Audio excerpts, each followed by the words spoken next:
நம் தேவனாகிய இயேசு கிறிஸ்துவினால் உங்களுக்கு கிருபையும் சமாதானமும் சந்தோஷமும் உண்டாவதாக. இன்றைக்கு பேழைங்கிற வார்த்தை நேரடியாக கொடுக்கப்படலனாலும் அதை ஆயத்தம் பண்ணின நாட்களை குறிக்கிற ஒரு வசனத்தை பார்க்க போறோம். அதற்குரிய வேத பகுதி 2 பேதுரு 2வது அதிகாரம் வசனம் 5. 2 Peter chapter 2 verse 5.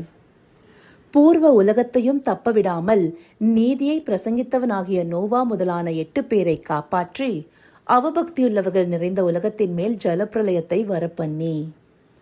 இந்த வசனம் இந்த பகுதியில் ஒரு திருஷ்டாந்தமாக கொடுக்கப்பட்டிருக்கு. திருஷ்டாந்தம்னா மாதிரி அல்லது எடுத்துக்காட்டுன்னு சொல்லலாம். அப்படி எதற்கு மாதிரியாக சொல்லப்பட்டிருக்குன்னா, பக்தியுள்ள ஜனங்களை தேவன் ரட்சித்து அக்கிரமக்காரரை ஆக்கினைக்குள்ளானவர்களாக நியாய தீர்ப்பு நாளுக்கு வைக்கிறார் என்பதற்கே. அப்படி பக்தியுள்ள ஜனத்திற்கு திருஷ்டாந்தமாக நோவாவும் அவருடைய குடும்பத்தாரும் இருக்கிறாரு. ஆனா இங்க பேழையை ஆயத்தம் பண்ண நாட்களை நாம எப்படி அறிந்து கொள்ளலாம்?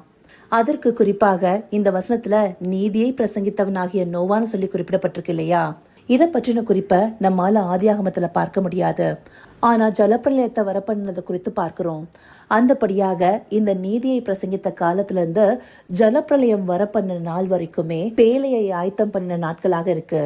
எப்படின்னா, நீதியை நோவா எதற்காக பிரசங்கித்திருக்கணும்? நோவாவிடத்துல தேவன் பேழையை உண்டு பண்ண சொல்றாருங்கிறத நேற்றைய வேத பகுதியிலே பார்த்தோம். அதற்கு முன்னதாகவே தேவன் நோவாவிடத்துல என்ன சொல்றாரு? அது ஆதியாகமம் 6வது அதிகாரம் 13வது வசனத்துல பார்த்தோம்னா, மாம்சமான யாவரின் முடிவும் எனக்கு முன்பாக வந்தது, அவர்களாலே பூமி கொடுமையினால் நிறைந்தது, நான் அவர்களை பூமியோடும் கூட அழித்து போடுவேன்.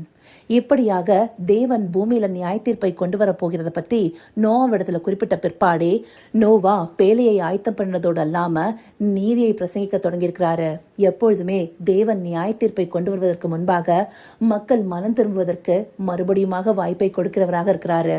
எப்பொழுதுமே தேவன் நியாய தீர்ப்பை கொண்டு வருவதற்கு முன்பாக மறுபடியுமாக மக்களுக்கு மனம் திரும்புகிற வாய்ப்பை கொடுக்கிறவராக இருக்கிறாரு. இப்படியாக அன்றைக்கு அந்த அக்கிரமம் செய்த ஜனங்களுக்கு மறுபடியும் ஒரு வாய்ப்பாக நீதி நோவாவின் மூலமாக பிரசங்கிக்கப்பட்டிருக்கு. இப்படியாக தேவன் நியாய தீர்ப்பு செய்ய போகிறாரு. மக்கள் மனம் திரும்பலனா அவங்க ஜலப்பிரளயத்துல அழிந்து போயிடுவாங்கன்னு சொல்லி நோவா நீதியை பிரசங்கித்த போது அந்த மக்கள் மனம் திரும்பாம நோவாவையே பைத்தியக்காரர் போல பார்த்தாங்க. அது மாத்திரம் இல்லாம அவர் ஆயத்தம் பண்ண பேழையையும் அவங்க ஒரு பொருட்டாகவே எண்ணல. எதனாலனா அவங்க அதற்கு முன்பாக அப்படி ஒரு பெருமழையோ ஜலப்பிரளயத்தையோ பார்த்ததில்ல. இந்தப்படியான ஒரு காரியத்தை நோவாவும் கூட பார்த்ததில்ல. ஆனாலும் தேவனை விசுவாசிச்சு அவர் சொன்ன வார்த்தைக்கு கீழ்ப்படிந்தவராக நீதிமானாக தன்னை காத்து கொண்டவராக நோவா அன்றைக்கு இருந்திருக்கிறாரு. அதனாலேயே அவரும் அவரோடு கூட அவருடைய குடும்பத்தாரும் பேழைக்குள்ள பிரவேசிக்கிறவர்களாக தேவனால ரட்சிக்கப்பட்டவர்களாக இருக்கிறாங்க. ஆனா மற்ற ஜனங்களோ அக்கிரமத்தினால் நிறைந்திருந்ததுனால அந்த ஜலப்பிரளயத்துல அழிந்து போனவர்களாக ஆக்கினைக்குள்ளானவர்களாக காணப்படுறாங்க. இந்த பகுதியிலிருந்து நாம கற்றுக்கொள்ள வேண்டியது என்னன்னா, நாமும் இப்ப பேழையை ஆயத்தம் பண்ணுகிற நாட்களுக்குள்ளார போயிட்டு இருக்கோங்கிறத கடந்த நாட்கள்ல இருந்து பார்த்துட்டு இருக்கோம்.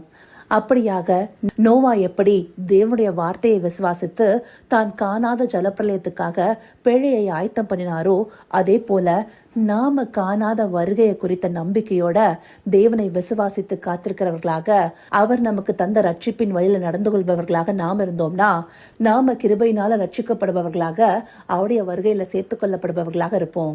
இப்படியாக நாம இருப்பதோடு அல்லாம அன்றைக்கு எப்படி நோவா நீதியை பிரசங்கிச்சாரோ அதே போல நம்மோடு கூட இருக்கிற சக ஜனங்களுக்கும் நாம தேவனை பற்றின சுவிசேஷத்தை பிரசங்கிச்சு இப்படியான நியாய தீர்ப்பு நடக்க போகிறதுங்கிறத விவரிச்சு அவங்களையும் மனம் திரும்புதலுக்கு ஏதுவாக அழைக்கிறவர்களாக இருக்கணும். அப்படியாக இருக்கும் போதே நம்மோடு கூட ஒரு கூட்ட ஜனத்தை ரட்சிக்க முடியும் இல்லையா? அதற்கு முன்னதாக நாம அந்த ரட்சிப்பை காத்துக்கொண்டு நடக்கிறவர்களாக இருக்கணும். நாம பெற்றுக்கொண்ட இவ்வளவு பெரிதான ரட்சிப்பை அசட்டை பண்ணினவர்களாக நாமே காணப்பட்டா எப்படி தண்டனைக்கு தப்பிப்போம்னு சொல்லி எபிரேயர் 2வது அதிகாரத்துல வசனமும் தெளிவா குறிப்பிடப்பட்டிருக்கு இல்லையா? எபிரேயர் 2வது அதிகாரம் 4வது வசனம் கூட சொல்லுது இல்லையா?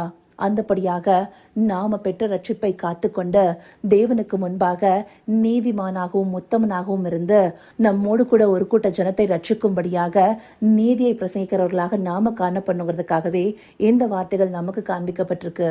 இதை உணர்வுள்ள இருதயத்தோடு பார்த்து நாம பெற்றுக்கொண்ட ரட்சிப்பை காத்துக்கொண்டு நம்மோடு கூட ஒரு கூட்ட ஜனத்தை ரட்சிக்க நீதியை பிரசங்கிக்கிறவர்களாக இருக்க அவரை நோக்கி பார்ப்போமா?